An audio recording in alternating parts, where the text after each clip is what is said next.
I think নতুন সরকারের জন্য একটা অনেক বড় লেসন হবে, সেটা হচ্ছে যে যত যাই করি, যত ব্যস্তই হই, যেখানেই যাই, যত উন্নতি করি না কেন, দেশের মানুষের সাথে যেন আমি একাত্মতা প্রকাশ করতে পারি, তাদের প্রয়োজন যেন বুঝতে পারি, তারা কি বলতে চায়, তারা কি ফিল করে, সেটা যেন আমি একদম কোনো ভায়া ছাড়া, কোনো মাধ্যম ছাড়া যেন সেটা বুঝতে পারি। এবং আমার অবশ্যই দেশের মানুষের সাথে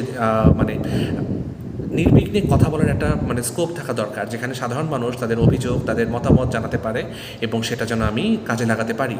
এটা না হলে একটা দূরত্ব তৈরি হয় এবং ক্ষমতায় গেলে দেখা যায় যে চারপাশের মানুষরা এমন একটা ভাইব তৈরি করে, অবস্থা তৈরি করে, তখন ক্ষমতাবান মানুষটা আসলে ওই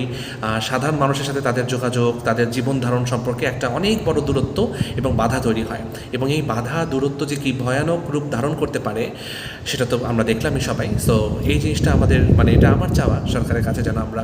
সাধারণ মানুষ সবার সাথে, সব পেশাজীবীর সাথে যোগাযোগ রক্ষা করি, কে কেমন ফিল করছে এটা যেন জানার চেষ্টা করি।